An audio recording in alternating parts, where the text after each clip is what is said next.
আমি মানুষের দোষ কেন গোপন রাখবো? ও তোমার নবীজি, আমার নবীজি সাল্লাল্লাহু আলাইহি ওয়াসাল্লাম 63 বছরের জিন্দেগিতে নবীজি কখনো কারো কোনো বদনাম করে নাই। সুবহানাল্লাহ বলেন না। রাসূল কখনো কারো কোনো কি করে নাই, কারো দোষ নবীজি কখনো চর্চা করে নাই, প্রকাশ করে নাই, শুধু গোপন রাখছে, শুধু গোপন রাখছে। এটা আমার কথা না, আম্মা জান আয়েশা আস-সিদ্দিকা রাদিয়াল্লাহু তাআলা আনহার বক্তব্য। ওয়া আন আয়েশা রাদিয়াল্লাহু তাআলা আনহা قالت আম্মা জান আয়েশা বলেন, কানা রাসূলুল্লাহ সাল্লাল্লাহু আলাইহি ওয়াসাল্লাম ইযা বালাগাহু আনির রাজুলি আশ-শাই, আল্লাহর নবীর কানে যখন কারো ব্যাপারে কোনো অভিযোগ আসতো, দোষ, ওগো নবীজি এই সাহাবী এটা করছে, ওই সাহাবী ওইটা করছে, কখনো নবীজি আম্মা জান বলেন, নবীজি কখনো বলতেন না মা পালু ফুলান, এই তুমি এটা কেন করছো। নবীজি কখনো কাউকে উদ্দেশ্য করে কিছুই বলতেন না। নবীজি কি বলতো, মা বালু আকওয়াম ইয়াকুলুনা কাযা ওয়া ইয়াফআলুনা কাযা, মানুষের কি হলো, তারা এমন এমন কেন করে, তারা এমন এমন কথা কেন বলে। মানে নবীজি সামগ্রিকভাবে সকলকে বলতেন, যে করছে তাকে কখনো বলতেন না, সকলকে বলতেন। তো যিনি করছেন তিনি বুঝতেন নবীজি আমারে বলতেছে, নিজেকে নিজে সংশোধন করে নিত। সুবহানাল্লাহ বলেন।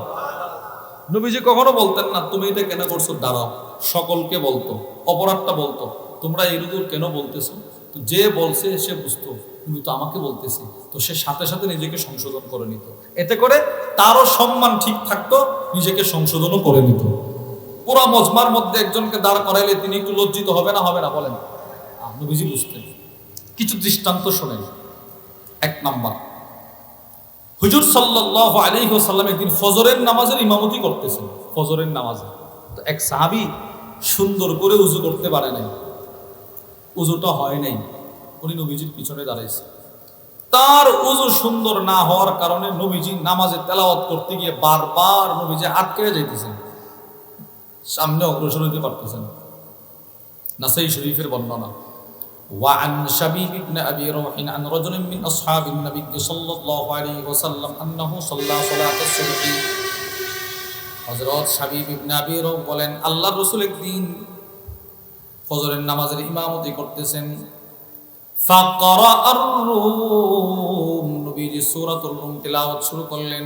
আলিফ লাম মিম, গুলিবাতির রুম, 21 নম্বর পারার 3 নম্বর পৃষ্ঠায় যে সূরাটি শুরু হলো, ওই সূরা নবীজি তেলাওয়াত শুরু করে দিলেন। ফালতাবাসা আলাই, আল্লাহর রাসূল বারবার তেলাওয়াত করতে গিয়ে আটকে যাচ্ছিলেন, খুব কষ্ট হচ্ছিল। একটু খেয়াল করেন, যেই নবীর উপরে কোরআন নাজিল করা হইল, ওই নবীজি তেলাওয়াত করতে গিয়ে বারবার আটকে যাইতেছেন। সমস্যাটা কোথায়? ফালাম্মা সাল্লা, নবীজি নামাজ শেষ করলেন। নামাজ শেষ করার পর নবীজি সব সাহাবাদের দিকে ঘুরে বসে বললেন, মা বালু আকওয়াম ইউসাল্লুনা মা'না ওয়া লা ইহসিনুনা আত-তুহুর। রাসূল ইচ্ছা করলে বলতে পারতেন তোমাদের মধ্যে একজনের উযু ঠিক হয় নাই, কে সুন্দর করে উযু করা নাই, উযুটা কার হয় নাই, দাঁড়াও। যার উযু ঠিক হয় নাই তাকে বের করতে নবীজির কতদিন লাগতো? 1 সেকেন্ড। 1 সেকেন্ড বলেন কত বছর লাগে? নবীজি শুধু বলতো কে উযু করে নাই, সুন্দর করে দাঁড়াও, তো সাহাবী দাঁড়ায় যেত। নবীজি চিন্তা করছে, এখন যদি তারা দাঁড় করায় মানুষের সামনে সে একটু লজ্জিত হবে, তার সম্মান ক্ষুণ্ণ হতে পারে। থাক, নবীজি একসাথে বলতেছে, মা বালু আকওয়াম, আমার সাহাবাদের কি হলো, ইউসাল্লুনা মা'না ওয়া লা ইহসিনুনা আত-তুহুর, তারা নামাজ পড়ে আমার সাথে কিন্তু সুন্দর করে উযু করে না, বিষয়টা কি? নবীজি সব সাহাবাদেরকে একসাথে বললেন, কিন্তু যিনি উযু সুন্দর করে করে নাই তিনি বুঝছেন। নবীজি আমাকে বলতেছেন, তো তিনি নিজেকে নিজে সংশোধন করে নিলেন। সুবহানাল্লাহ বলেন। তাহলে দেখেন কত সুন্দর চরিত্র নবীজির। নবীজি মানুষের দোষ প্রকাশ করতেন না, সকলকে বলতেন, কিন্তু যে করত সে নিজেকে সংশোধন করে নিত। এতে করে তার সংশোধনও হতো, তার সম্মানও ঠিক থাকতো। দৃষ্টান্ত নাম্বার 2, মদিনায় একজন সাহাবী ছিল, উনি নামাজ পড়ার সময় এইভাবে আকাশের দিকে তাকায় থাকতেন, এইভাবে তাকায় থাকতেন। নবীজি একদিন তাকে দেখছে। বুখারী শরীফের বর্ণনা। وعن أنس بن مالك رضي الله تعالى عنه قال, আনাস ইবনে মালিক থেকে বর্ণিত, তিনি বলেন, আন্না রাসূলুল্লাহ সাল্লাল্লাহু আলাইহি ওয়াসাল্লাম সাল্লা, নবীজি কোনো একটা নামাজের ইমামতি করলেন।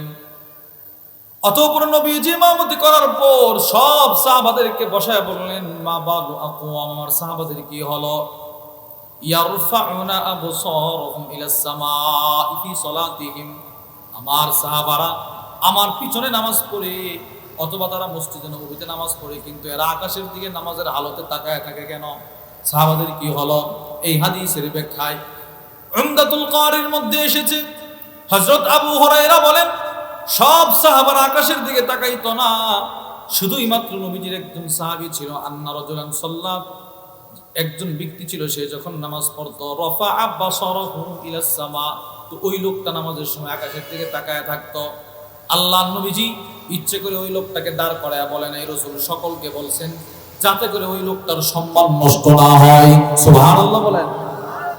কত সুন্দর চরিত্র। নবীজি যখন এই কথা বলছে তো ওই লোক নিজেকে সংশোধন করে নিয়েছে, না নবী তো আমাকে বলতেছে, বাস এরপর থেকে আর সে কখনো আকাশের দিকে তাকায় না।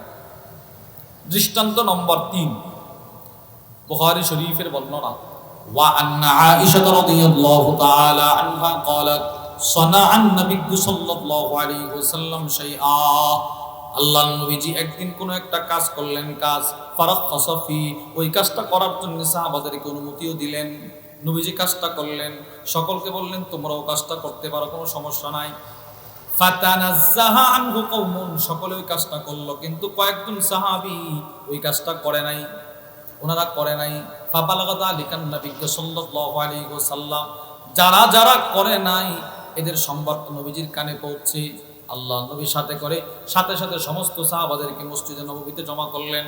জমা করে বলতে লাগলেন, মা বালু আকওয়াম, মানুষের কি হলো, ইয়াতানাজ্জাহুন আনিশ শাই আসনাউহু, যে কাজটা আমি নবীজি করলাম ওই কাজ থেকে তারা কেন বিরত থাকে? আচ্ছা আপনি বলেন, কারা কারা করে নাই এদেরকে নবীজি বের করতে পারতো না? পারতো না, কিন্তু নবীজি সকলকে জমা করে বললেন। তো যারা করে নাই ওনারা নিজেদেরকে সংশোধন করে নিয়েছে। এতে করে লাভ কি হলো? এদের সম্মানও ঠিক থাকলো, এরা লজ্জিতও হলো না, এরা নিজেদেরকে সংশোধনও করে নিল।